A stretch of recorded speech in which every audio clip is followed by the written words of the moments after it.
Have you ever heard of a combat technique so devastating that it doesn't break a single bone, yet leaves its victims medically traumatized and begging for mercy? It wasn't a punch, a kick, or a nerve strike. It was a psychological weapon so potent that the International Council of this prestigious sport scrubbed it from the rulebooks in 1984, labeling it cruel and unusual. But what happens when a mild-mannered nobody finds the manual and decides to use it on the biggest bully in the city? Welcome back to Tales of Wonder. If you enjoy stories where the underdog bites back, the arrogant get humbled, and history's weirdest secrets come to light, do me a favor and smash that subscribe button and ring the bell. Now let's begin today's story. In the gleaming, antiseptic world of high-stakes corporate arbitration, noise is the primary weapon. We often think of fighting as fists and blood, but in the glass towers of Manhattan, fighting is volume. It is speed. It is the ability to talk over your opponent, to flood the room with data, jargon, and aggression until the other person simply drowns. Elias Thorne was not a fighter. In fact, Elias was the kind of guy who would apologize to a table if he bumped into it. He was 34 years old, wore cardigans that looked like they were woven from dryer lint, and worked as a junior archivist for the prestigious firm of Sterling, Lock and Vane. His job was simple: organize the dust. While the sharks upstairs, the high-power negotiators and litigators, battled for millions of dollars in glass-walled conference rooms, Elias lived in the basement. He cataloged the transcripts of old negotiations, the histories of famous mergers, and the dusty records of the golden era of corporate debate. The villain of our story lived on the 50th floor. His name was Marcus Vane. Marcus wasn't just a boss. He was a predator in a bespoke Italian suit. He was the reigning champion of the Executive Summit, an underground, semi-legal tournament where the city's top negotiators battled one-on-one. No lawyers, no juries, just two men, a table, and a conflict to resolve. The loser conceded the deal. The winner took everything. Marcus Vane had never lost. His style was called the jackhammer. He would verbally assault his opponents with such rapid-fire insults, statistics, and threats that they would mentally collapse. He had literally sent 3 people to the hospital with stress-induced arrhythmias in the last year alone. Elias knew Marcus well, mostly because Marcus liked to come down to the archives to smoke cigars where the smoke detectors didn't work, and to kick over Elias's meticulously stacked boxes just to watch him pick them up. "Pick it up, Thorne," Marcus would sneer, ash falling onto Elias's cardigan. "You're like a little ant. You exist because I haven't stepped on you yet." Elias would just nod, eyes on the floor. "Yes, Mr. Vane. Sorry, Mr. Vane." But the status quo was about to shatter. One rainy Tuesday, Marcus Vane dropped a bombshell. He announced that Sterling, Lock and Vane was trimming the fat. To modernize the firm, they were digitizing the archives. The basement was to be cleared out. The physical records were to be incinerated. And Elias? Elias was being fired. "You have 2 weeks to clear out this junk and get out." Marcus laughed, blowing smoke in Elias's face. "And don't expect a severance. We don't pay severance to insects." Elias was devastated. This basement was his sanctuary. These records were his friends. He spent the first week in a haze of depression, slowly shredding documents that detailed the history of the firm. But then, on the 4th day, he found a red box. It wasn't on the inventory list. It was shoved behind a rusted pipe in the furthest corner of the vault, wrapped in oilcloth. Inside was a leather-bound journal dated 1922 and a grainy black-and-white photograph of a man who looked remarkably like a younger, sharper version of Elias. The name on the journal was Silas the Ghost Thorne, Elias's great-grandfather. Elias knew the family legends, that Silas had been a negotiator during the Roaring Twenties, but he had vanished from history in disgrace. No one knew why. Elias opened the journal. The first page didn't contain legal jargon. It contained a warning written in thick, black ink. "Herein lies the method of the Abyssal Silence. Use it not for greed, for it devours the soul of the user as surely as it destroys the mind of the enemy. Banned by the Council, 1924. Elias, having nothing left to lose, began to read. The Executive Summit was approaching. It was the Super Bowl of the corporate world. Marcus Vane was set to defend his title against a rival CEO from a tech conglomerate. The prize? Ownership of a massive community housing project that Marcus planned to bulldoze to build a private drone racing stadium. It was evil. It was classic Marcus. Elias sat in his basement, reading the journal. The technique described by Silas Thorne wasn't about talking faster or being smarter. It was based on a forgotten psychological principle involving sensory deprivation and rhythmic dissonance.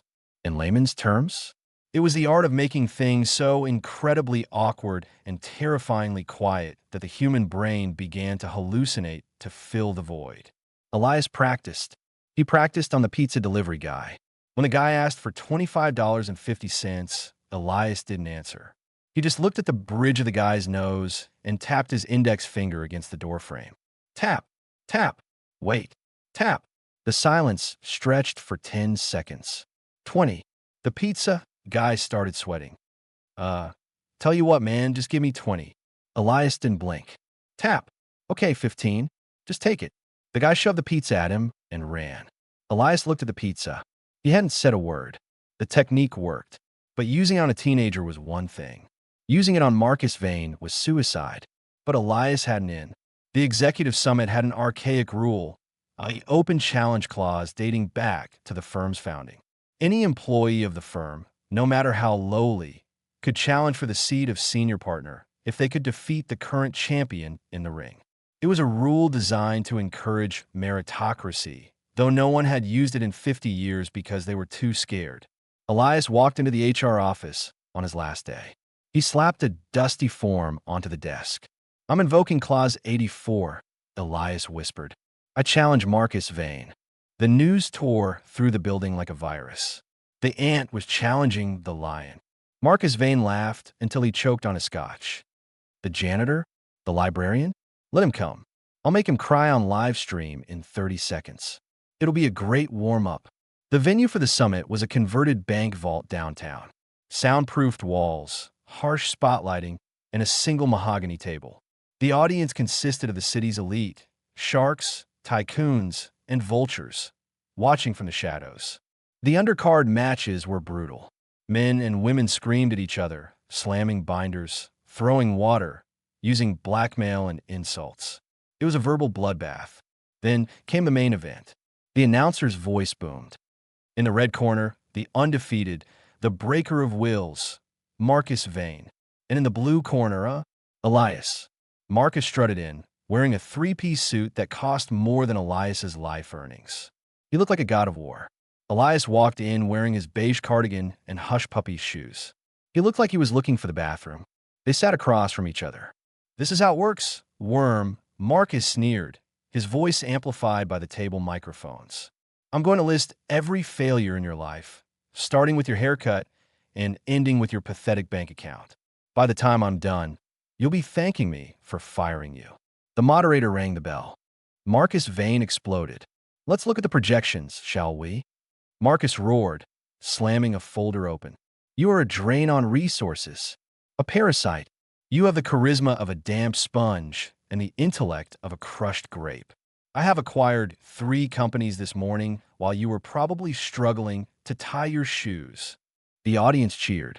It was the jackhammer style in full effect. Relentless, loud, violent. Elias sat perfectly still. He didn't look at Marcus's eyes.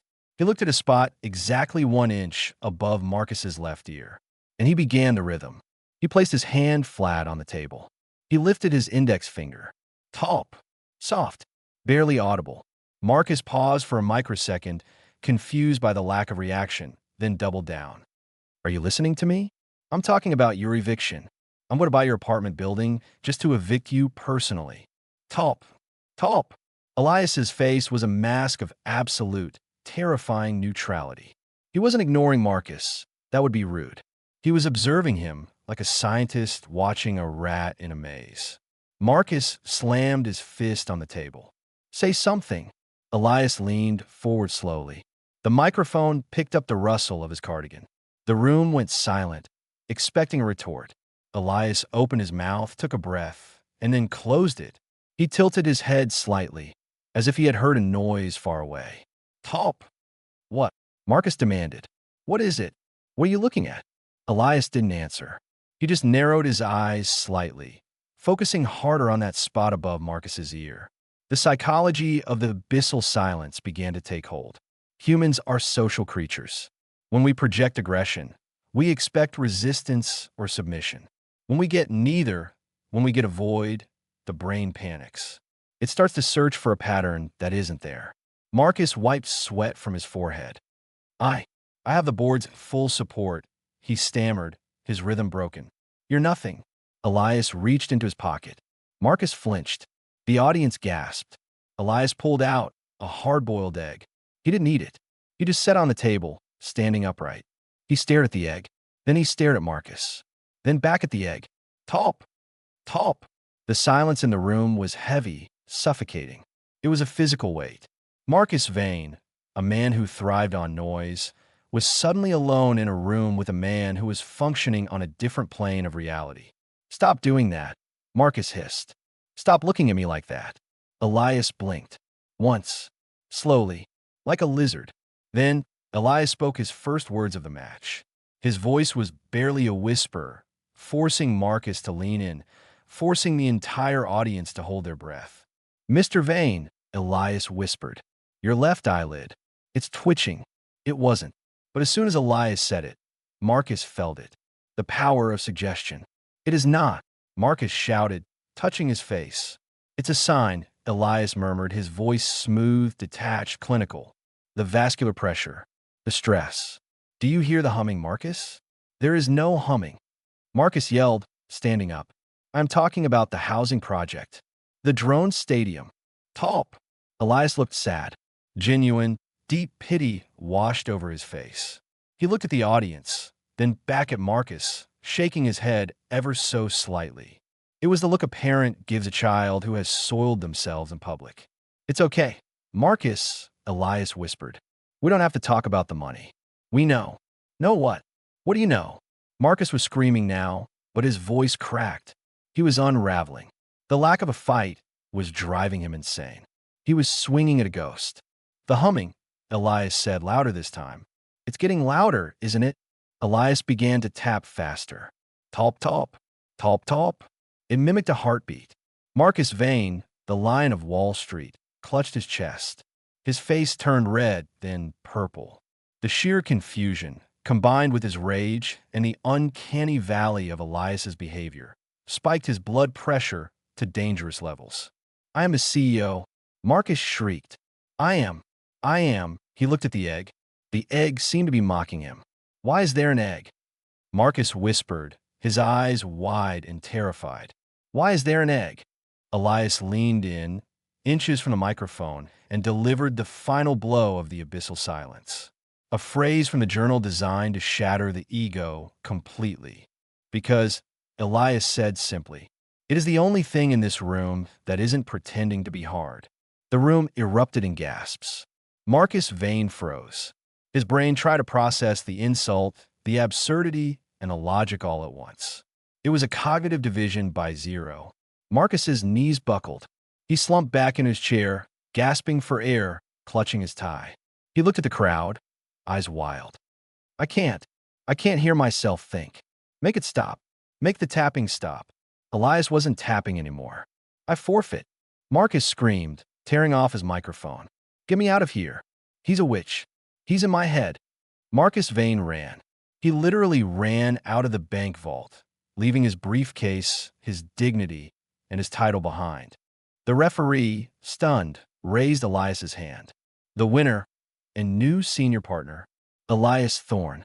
The crowd didn't cheer immediately. They were too confused. They had just watched a man defeat the fiercest negotiator in the city with a hard-boiled egg and a rhythmic finger tap. But then the applause started. It was tentative at first, then raucous. The Sharks loved a winner, even if they didn't understand the game. Elias didn't smile. He picked up his egg, put it back in his pocket, and walked over to the moderator. I don't want the partnership, Elias said into the mic, and I don't want the corner office. The room went quiet again. I just want the archives, Elias said. And I want the deed to the community housing project signed over to the Tenants Association. The board of directors, terrified that Elias would use the egg move on them, agreed immediately. In the weeks that followed, the legend of Elias Thorne grew. Marcus Vane retired from public life, reportedly moving to a silent monastery in Tibet to find his center. The housing project was saved. Elias returned to the basement. He didn't become a high-powered executive. He stayed an archivist. But things changed. The shark stopped kicking his boxes. The CEO started bringing him coffee. When Elias walked into a room, people stopped talking, terrified that he would start tapping his finger. He had won respect through terror. One evening, Elias sat in his comfortable chair in the archives, the red box on his lap. He decided to read the final entry of Silas Thorne's journal, the part he hadn't reached before the tournament. He wanted to know why the technique was banned. He assumed it was because, as the warning said, it destroyed minds. He turned to the last page. The handwriting was different. It wasn't Silas's. It was elegant, cursive script. Elias read the note aloud. "My dearest Silas, you are a fool. The council did not ban your technique because it was too deadly. They banned it because during the championship of 1924, you used the silence on Judge Holloway, and he fell asleep. He fell asleep so hard he fell off the podium and broke his hip. They banned you for making a mockery of the sacred sport. You were never a mystical warrior, my love. You were just the most boring man in New York City. Love, your wife, Martha." Elias stared at the page. The deadly abyssal silence, the psychological weapon that had just taken down a billionaire, was actually just weaponized boredom. Silas hadn't invented a mind control technique. He was just a guy who was so incredibly dull, so rhythmically monotonous, that people's brains shut down in self-defense to escape him. Elias looked at his finger. He looked at the hard-boiled egg, which he had brought simply because he hadn't had time for lunch. He started to laugh. He laughed until he cried. He wasn't a master of psychological warfare. He was just boring. And in a world of loud, screaming, chaotic egos, being boring was the deadliest superpower of all. Elias closed the book. He heard footsteps upstairs, the frantic, noisy pacing of the new executives. He smiled, leaned back, and tapped his finger on the desk. Talp! It was good to be the king. If you had a forbidden technique based on your own personality quirks, like weaponized awkwardness or aggressive laziness, what would it be? And how would you use it to win a battle? Let me know in the comments below. Thank you for tuning in to another tale of wonder. If Elias's victory brought a smile to your face, go ahead and hit that like button. It really helps us outsmart the algorithm. Don't forget to subscribe so you never miss a story. I'll see you in the next video. Stay mysterious, folks.